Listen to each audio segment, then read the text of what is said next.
On the hidden part of the moon, Superman was feeling really troubled. Batman got a message from him, and went to find out what's going on. Superman explained that he got hit by Apollo, and now he has way too much solar energy in him. He tried to burn it off, by flying around the Earth a lot, and hiding on the moon's dark side, but it didn't work.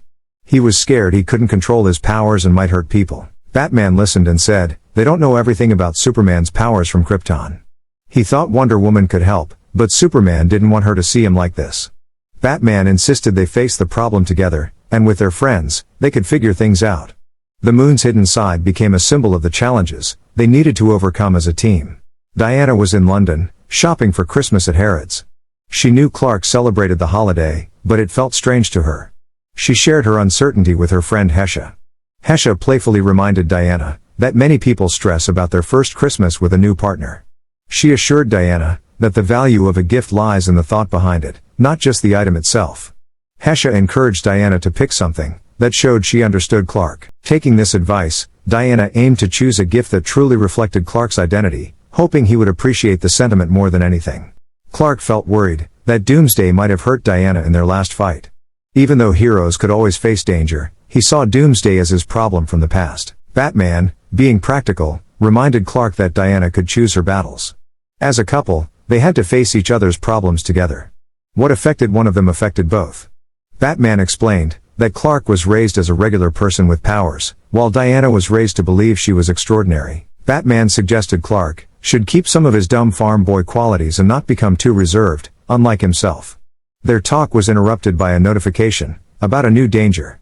Superman, always ready to help, decided it was time to get back to work, leaving their conversation behind to deal with the new problem together.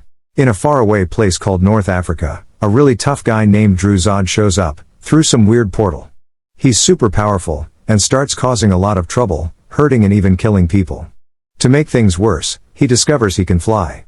Luckily, the Justice League of America, a group of superhero buddies led by Martian Manhunter, comes to stop him. They don't know much about Zod, but they can tell he's not a good guy. They try to fight him, but even their cool powers and gadgets don't seem to work very well. One of the team members, Vibe, gives it a shot, but Zod just keeps going. Martian Manhunter, who usually doesn't like using his intense heat vision, tries to trap Zod in a sort of glass cage, made from the sand around them. It works for a bit, but Zod breaks free pretty quickly. Even Hawkman and his mighty battle axe can't do much against Zod. The Justice League realizes they're in trouble, and need to come up with a better plan to deal with this super powerful and not so friendly guy. Surprisingly, Wonder Woman uses her special lasso to wrap around Zod, and suddenly he doesn't want to fight anymore. Superman asks Steve for more info, but Steve doesn't know much. Because of Wonder Woman's magical lasso, Zod spills the beans. He's a Kryptonian, like Superman, and he recognizes Superman's family name, the House of El. Steve complains about how this is the third Kryptonian to show up on Earth recently. Zod starts asking about another Kryptonian named Feora, but Vibe, who can sense these things, says he didn't feel anyone else coming into their world when Zod arrived. Now they've got a bit of a mystery to solve. Steve really wants Wonder Woman to help him take Zod to Argus headquarters, but Wonder Woman questions if Steve has the right to decide what to do with Zod.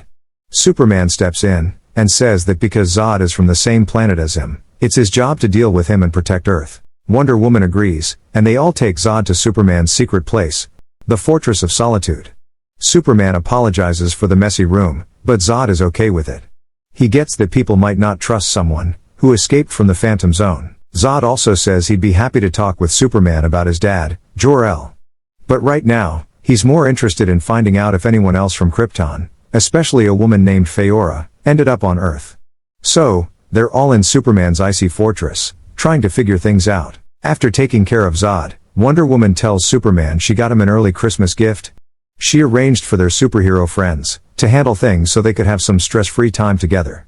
Superman is excited and gives her a kiss. But their happy moment doesn't last long. Superman hears that the news is out. The whole world knows about their relationship, and it's making people talk a lot.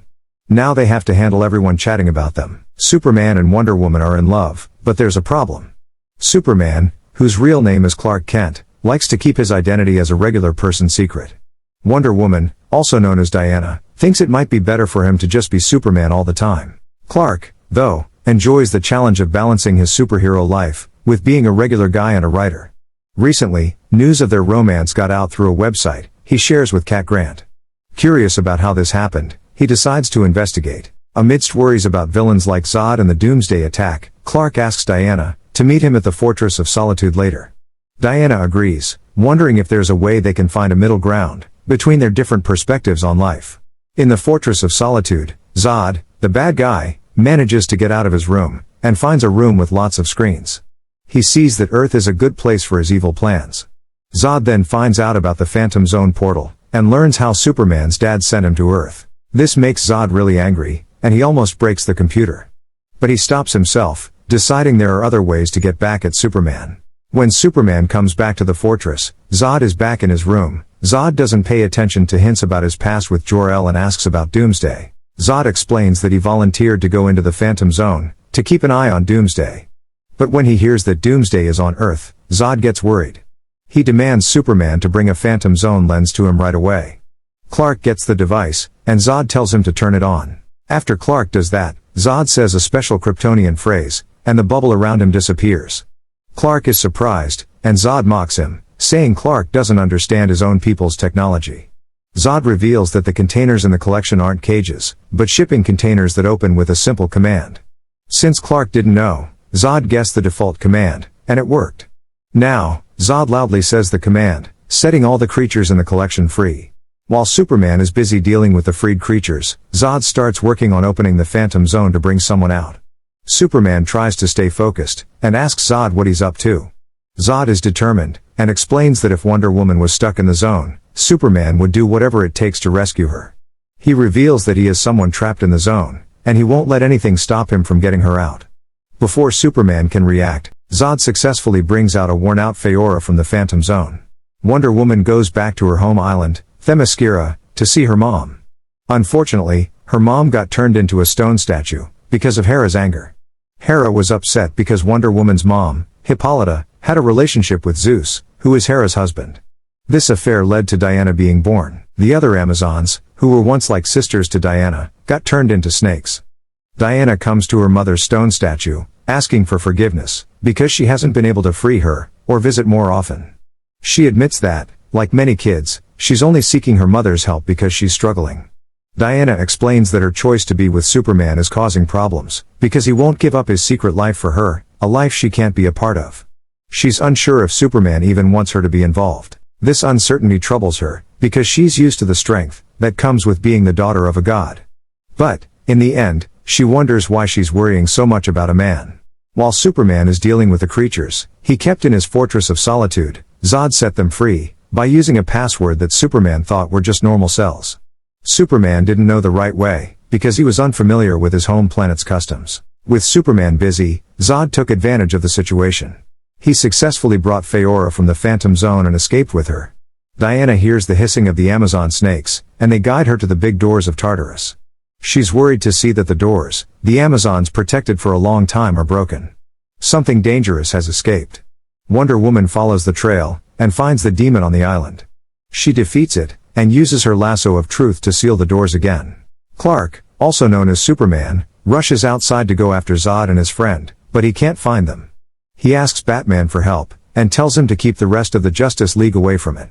Batman thinks Clark needs assistance, and suggests contacting Wonder Woman, but she's not reachable, possibly because of an argument they had.